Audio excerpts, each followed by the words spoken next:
Bonjour, bonjour, bonjour à tous nos abonnés, mais bonjour de partout où vous nous suivez.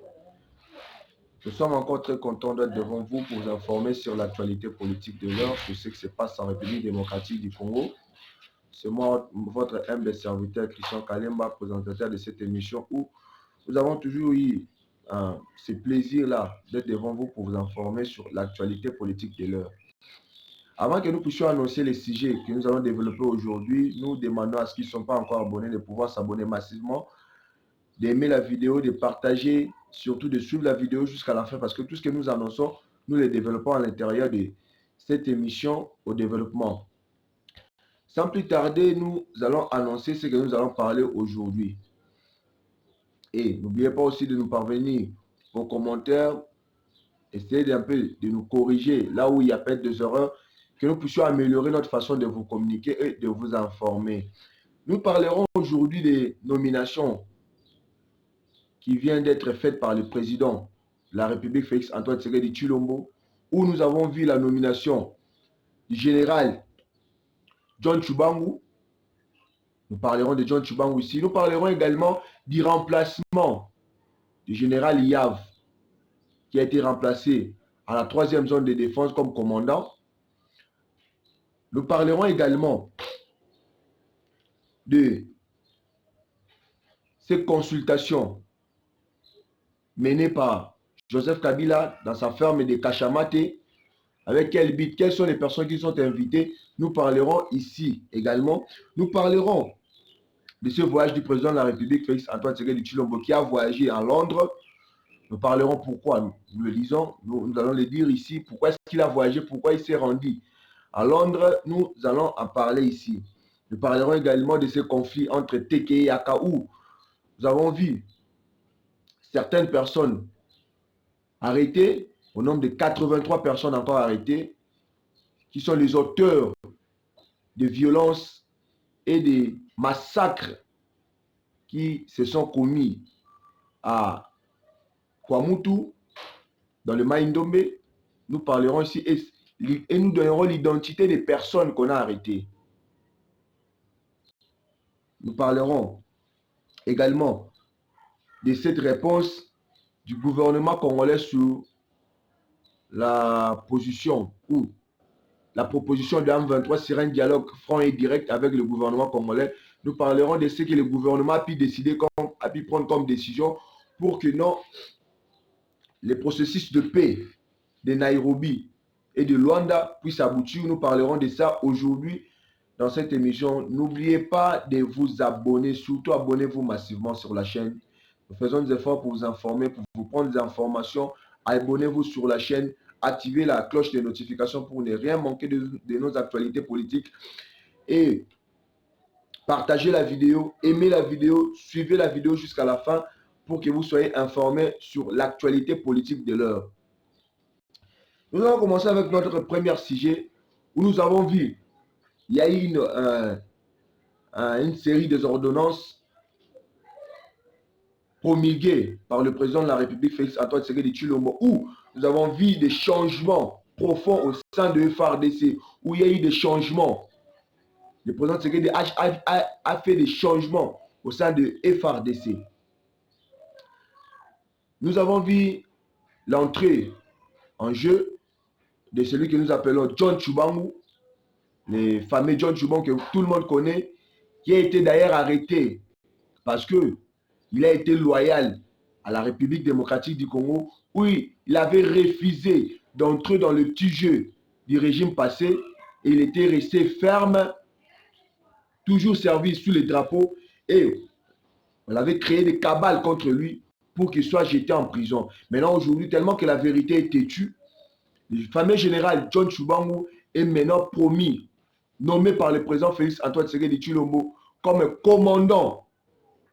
Il est commandant actuellement de 21e région militaire qui regroupe les provinces ici du Grand Kasaï. Il y a le Kasaï oriental, il y a le Kasaï central, il y a le Kasaï, il y a l'Omami et il y a le Sankourou. Maintenant, le général John Tshubangou, c'est lui qui est le commandant de ces régions militaires qui regroupent toutes les provinces ici du Grand Kasaï. John Tshubang, que nous connaissons très bien, il a été promu par le président de la République démocratique. Certaines personnes ont dit que non, John Tshubang là c'est un désordonné. Oui, c'est un désordonné bien sûr, mais il bénéficie de la confiance du président de la République. Félicitations à John Tshubang qui a été nommé. Nous parlerons également aujourd'hui de ces remplacements qui viennent d'être effectués, où le général Filemon Yav en détention pour haute trahison et tentative de coup d'État et facilitation de la prise de Bunagana. Non seulement ça, collaboration avec les forces étrangères pour déstabiliser la République démocratique du Congo.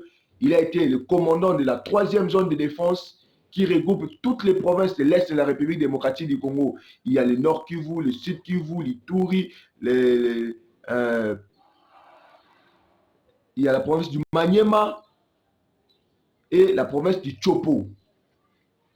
Toutes ces provinces-là, c'était sous le commandement de Filemon Yav.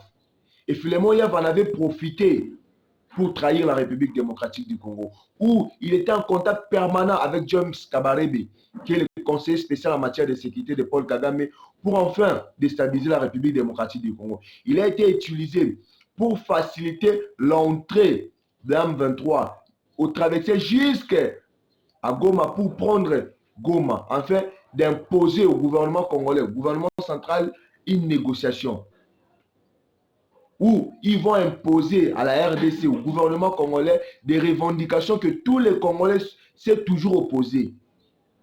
Entre autres, l'intégration des combattants 23 au sein des FRDC, les changements du mouvement M23, un parti politique, toutes ces histoires-là, les Congolais se sont toujours opposés à ça. Mais le général Yav a été utilisé par les forces étrangères, notamment le Rwanda, parce qu'il a été en contact permanent avec James Kabarebe, qui est le chef d'État, il était un ancien chef d'État-major et actuellement il est conseiller spécial en matière de sécurité de Paul Kagame. Et nous avons vu, grâce à la vigilance du président Félix Tshisekedi et de ses services de renseignement, ils ont pu mettre la main sur lui. Actuellement, il est à Makala en attendant l'ouverture de son procès. Et nous avons vu hier, dans les ordonnances liées à la télévision nationale congolaise, où le général Yav a été remplacé. Et il a été remplacé par l'ancien commandant de la 21e région, celui que John Tshubang a remplacé. Cet homme-là est enlevé là-bas, là où il était, et promis comme commandant de la 3e zone de défense.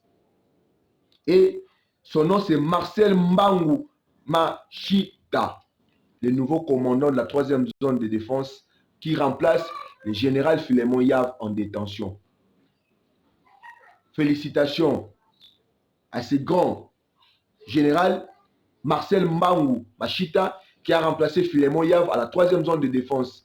Et déjà, nous annonçons que non, le nouveau commandant de la 3e zone de défense aura des défis énormes à relever, notamment faire face aux groupes armés. Les groupes armés, tant nationaux qu'internationaux, étrangers. Le M23, précisément, il a comme mission spéciale de combattre et de déloger les M23. Il y a les M23, il y a la Codeco, il y a les ADEF, il y a les Maïmaï, il y a les FDLR, c'est-à-dire tous ces groupes rebelles qui sèment la désolation à l'est de la République démocratique du Congo. Le nouveau commandant de la 3e zone de défense a cette mission spécifique de mettre fin aux atrocités. C'est-à-dire, le président de la République qu'il a nommé, il a compris que non, cet homme n'est pas de mèche avec le Rwanda. Il n'a pas de relation avec le Rwanda. Maintenant, c'est cet homme-là qu'il faut nommer. Parce qu'il ne va pas donner notre position à l'ennemi. Il a été loyal, il a été fidèle. Il a été à l'OIA. Le président de la République l'a envoyé à la 21e région militaire qui regroupe les provinces issues du Grand Kasaï. Actuellement, il est commandant de la 3e zone de défense qui regroupe toutes les provinces de l'Est de la République démocratique du Congo. Félicitations au général Marcel Mbangu Machita le nouveau commandant de la 3e zone de défense. Nous parlerons également dans notre deuxième sujet de ces consultations menées à Kachamate, dans la ferme privée de Joseph Kabila, où il a fait des invitations pour parler sur les échéances électorales, notamment avec les élections qui s'annoncent déjà très serrées. Joseph Kabila s'était rendu dans la province d'Yokatanga, dans sa ferme privée de Kachamate, où il a lancé des consultations. Il a appelé toute sa famille politique du FCC, FPPRD, quelques partis qui sont restés fidèles à lui, pour se retrouver à Kachamate, où ils vont parler de l'actualité politique, où ils vont parler des événements qui se passent, notamment l'insécurité, et ils vont parler également des élections. Quel sera leur candidat en 2023? Ce n'est même pour ça que Joseph Kabila les a appelés, parce qu'il a dit que non, lui-même, selon la constitution qu'il est dit, il ne peut plus être candidat président de la République dans ce pays, parce qu'il a déjà fait ses 2 mandats, et il est parti, il est resté sénateur à vie, un titre qui est collé à lui toute sa vie, parce qu'il est sénateur à vie. Le titre de sénateur, c'est-à-dire le cumul de fonctions. Sénateur à vie, président, et il ne peut pas renoncer à ce titre-là de sénateur à vie. C'est-à-dire le titre est attaché à lui, est collé à lui toute sa vie jusqu'à sa mort. Il a vu que non, un parti politique, un regroupement politique, une famille politique comme le FCC, le PPR2 ne peut pas manquer de candidats en 2023. Alors, il a lancé ses consultations pour appeler toute sa famille politique, FCC, PPRD, pour se retrouver autour d'une table afin de désigner un candidat qui fera face à Félix Tshisekedi en 2023. Mais à notre grande surprise, nous avons vu l'invitation de Moïse Katumbi à ces assises-là. Moïse Katumbi va participer aux consultations lancées par Joseph Kabila. Avec quel objectif? C'est-à-dire déjà, nous voyons que dans les FCC et l'ensemble de Moïse Katumbi sont en train de créer une coalition pour les échéances électorales de 2023. Ils créent déjà une coalition. Ils vont se rassembler parce que vous savez que non, les démarches ont toujours, avant même les rencontres, les démarches ont toujours été menées par quelques notables katangais,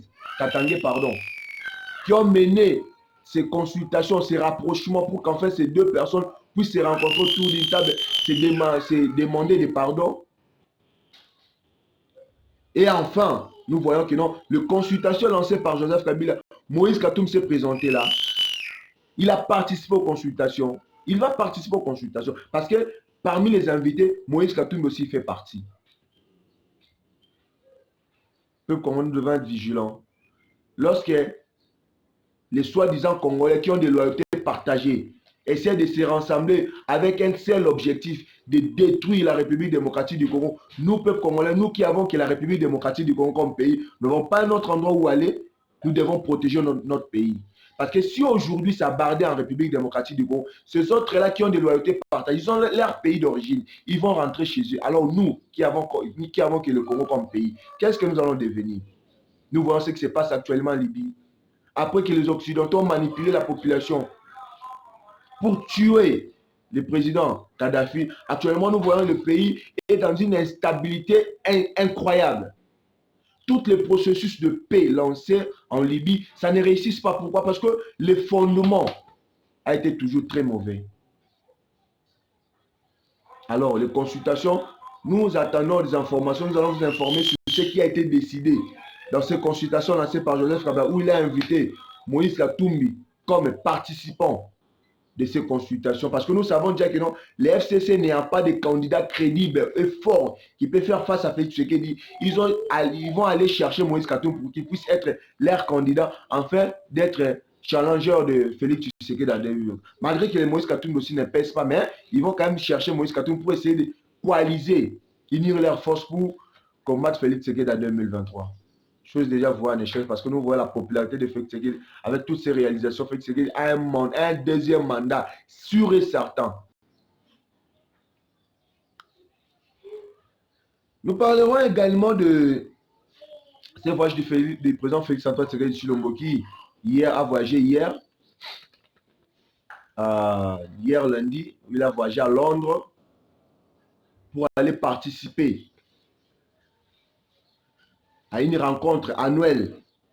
C'est un rendez-vous annuel, ça se fait chaque année entre les investisseurs britanniques qui ont l'envie, ces désirs-là de venir investir en République démocratique du Congo, notamment en Afrique en général. Plus précisément, si le président Tshisekedi est allé là-bas, c'est parce qu'il est allé porter la voix de la République démocratique du Congo. Apporter, c'est-à-dire montrer les opportunités que présente la République démocratique du Congo pour les investisseurs en République démocratique. Parce que vous savez, actuellement dans le monde entier, la République démocratique du Congo est considérée comme un pays solution. Surtout, notamment avec la transition énergétique, avec les changements climatiques. La République démocratique du Congo est comme un pays solution. Alors, le président Tshisekedi est allé apporter la voix de la République démocratique du Congo pour appeler les investisseurs britanniques de venir investir en République démocratique du Congo, pendant que c'est une rencontre annuelle entre l'investisseur britannique et pour aller venir investir en Afrique. Alors, le président Tshisekedi étant un président africain, il est allé là-bas pour apporter et montrer les opportunités que présente la République démocratique du Congo aux investisseurs qui désirent investir en République démocratique du Congo. C'est même pour ça que le président va prendre parole aujourd'hui, mardi, où il va s'adresser aux investisseurs pour leur montrer les opportunités que la République démocratique du Congo est en train et présente actuellement pour venir investir en RDC. Nous parlerons également de ce conflit entre Teke et Yaka, où nous avons vu l'arrestation encore de 83 personnes qui ne sont pas même originaires du Grand Bandundu. Mais ils avaient reçu une mission d'aller créer des tensions, de profiter de quelques des petits conflits entre les Teke et Yaka pour alimenter cela, afin de déstabiliser, parce qu'ils avaient leur mouvement, qui sont, parce que vous savez que le Mai Ndombe est la porte de Kinshasa. Kinshasa qui est la capitale de la République démocratique du Congo. Et si aujourd'hui, nous étions en train de parler de ces 83 personnes arrêtées qui ne sont pas même originaires du Grand Bandundu, mais ils étaient partis là-bas pour profiter de ces petits conflits entre les Teke et Yaka pour en fait alimenter les conflits. Et qu'enfin, parce que leur objectif était que non, le mouvement qui a commencé là-bas puisse s'étendre jusqu'à Kinshasa, parce que le Kwamutu, le Mai Ndombe, c'est la porte de Kinshasa qui est la capitale de la République démocratique du Congo. Alors, grâce à la vigilance de nos services de sécurité qui ont juré loyauté et fidélité à la République démocratique du Congo, ils ont pu mettre la main sur ces 83 personnes qui a parmi eux des étrangers qui sont à l'intérieur là-bas, avec quel objectif? De déstabiliser la République démocratique du Congo, de combattre le président Félix Antoine Tshisekedi, avec la participation de certains politiciens congolais.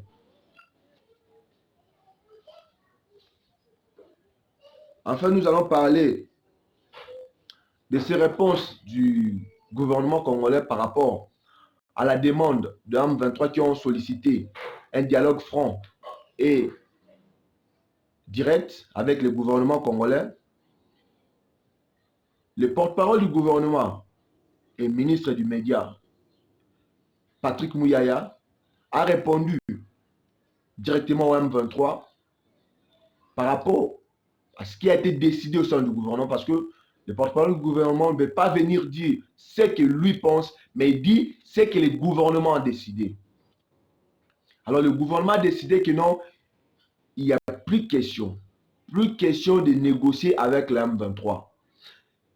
La RDC n'a même plus le temps de se mettre autour d'une table avec quelqu'un groupe rebelle et de négocier. C'est-à-dire, si le gouvernement congolais décide aujourd'hui de négocier avec le M23, sachez-le que tous les groupes armés en RDC vont chercher, vont multiplier leurs attaques vis-à-vis de la population civile afin d'imposer au gouvernement congolais un dialogue. Alors, si les gouvernements congolais décident de dialoguer avec le M23, ça va créer comme moyen de faiblesse, ça va créer comme une faiblesse au gouvernement congolais, parce que si le gouvernement congolais décide aujourd'hui de négocier avec le M23, sachez-le très bien que tous les groupes rebelles, notamment les ADF, vont chercher une négociation avec le gouvernement, un dialogue avec le gouvernement.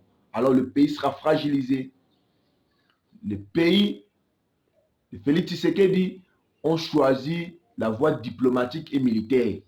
Sur la voie militaire, si vous voyez tous les mouvements qui se font, les changements qui se font au sein des FARDC, c'est parce que le président Tshisekedi a d'abord besoin d'enlever tous les personnes, des traîtres, des agents doubles. Le président Tshisekedi a d'abord besoin d'enlever tous ces gens-là pour permettre à ceux qui seront là seront loyaux envers la République démocratique du Congo, notamment avec le commandant suprême qui est le président de la République, afin d'éradiquer une fois pour toutes ces fléaux, ces phénomènes d'insécurité à l'est de la République démocratique du Congo qui est causé par certains Congolais et certains pays des occidentaux qui ont toujours pensé que non, l'est de la République démocratique du Congo, qui est riche en minerais, peut toujours être là, source d'insécurité. Alors, le président Tshisekedi avait déjà dit ça. À la tribune des Nations Unies, il a dit que non, la République démocratique du Congo est déterminée. La République démocratique du Congo, son peuple et ses dirigeants sont déterminés à mettre une fois pour toutes la fin à ce qui se passe à l'est de la République démocratique du Congo avec cette insécurité. Et félicitations au président Tshisekedi qui est soutenu par le peuple congolais et qui a pris une ferme décision d'éradiquer une fois pour toutes l'insécurité à l'est de la République démocratique du Congo, où nous voyons nos mamans violées, les jeunes filles violées, même le bébé tué, maltraité, déplacement massif, sans assistance, ça fait mal étant que Congolais. Alors le président Tshisekedi, étant que Congolais de père et de mère, il s'est dit que non, cette histoire doit cesser. Si les autres régimes étaient en complicité avec le groupe rebelle, moi je ne suis pas en complicité avec eux, alors je dois combattre ces phénomènes jusqu'au sacrifice suprême. C'est même pour ça que vous voyez tous ces changements qui se font. Tous ces changements qui se font. C'est pour ça. Alors, si le gouvernement congolais décide de négocier avec le M23, les M23 qui sont restés catégoriques par rapport à des grandes revendications, l'intégration de combattants M23 au sein des FARDC, le changement du mouvement M23 à un parti politique, pour enfin postuler à tous les niveaux, national, présidentiel, provincial, sénatorial et à tous les niveaux. Où est-ce que nous allons? C'est-à-dire tous les groupes rebelles vont utiliser ces négociations entre le gouvernement congolais et les M23 comme une jurisprudence, afin qu'eux aussi viennent solliciter des négociations avec le gouvernement. Vous avez vu avec ce qui s'était passé lorsque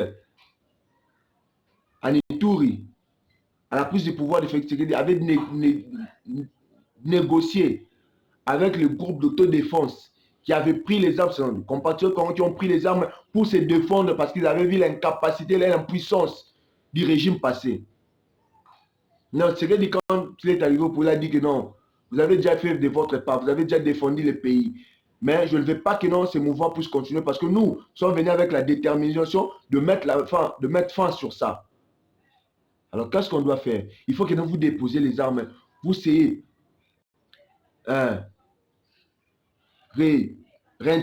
qu'on puisse faire une réintégration sociale pour vous permettre de déposer les armes, d'être démobilisé, afin que non, votre intégration sociale puisse se faire facilement. Et ces jeunes-là qui avaient pris les armes, pour se défendre et défendre les pays, ils ont accepté, ils ont répondu à l'appel du président de la République et ils ont déposé les armes. C'est même ça que le Codeco ont aussi voulu utiliser pour négocier avec le gouvernement congolais. Avec le FTG avait dit non. J'avais négocié avec ces gens-là parce que c'était le mouvement d'autodéfense. Mais vous êtes des groupes rebelles. Je n'ai pas à négocier avec vous. Soit vous déposez les armes, soit de gré ou de force, vous allez déposer des armes. Alors le gouvernement congolais est resté catégorique. Le M23 qui n'a plus de puissance, qui ne sait pas avec nous, surtout avec le déploiement de la force régionale, la force kenyane. Vous avez vu les déplacements de Paul Kagame qui a déplacé pour aller, pour rencontrer le fils de Museveni et enfin, ils vont rencontrer entre eux, les deux présidents, Museveni et Paul Kagame, ils vont se rencontrer pour parler de la stabilité de la République démocratique du Congo, où les signaux forts ont été donnés, avec notamment le déploiement de la force régionale, avec la force kenyane, avec le nouveau président d'exercice, la communauté Zata, l'Afrique de l'Est, le président Evariste Ndayishimiye, qui a dit que non, l'histoire, cette histoire-là de l'insécurité à l'est de la République démocratique doit prendre fin. Alors comment prendre fin? Il faut que nous activons la force régionale de bien remplir sa mission. Et le Rwanda qui a ses militaires au sein du M23 ne veut pas que non, la force régionale puisse faire accomplir sa mission parce que, ayant peur que non, ces militaires puissent être tués. Félicitations à nos Congolais qui nous suivent de partout. Aujourd'hui, nous arrêtons là. Que Dieu bénisse la République. N'oubliez pas, abonnez-vous sur la chaîne, partagez la vidéo, aimez la vidéo, suivez la vidéo jusqu'à la fin pour que vous puissiez savoir ce que nous développons à l'intérieur. Que la peur quitte nos âmes et que Dieu bénisse la République démocratique du Congo. Merci beaucoup.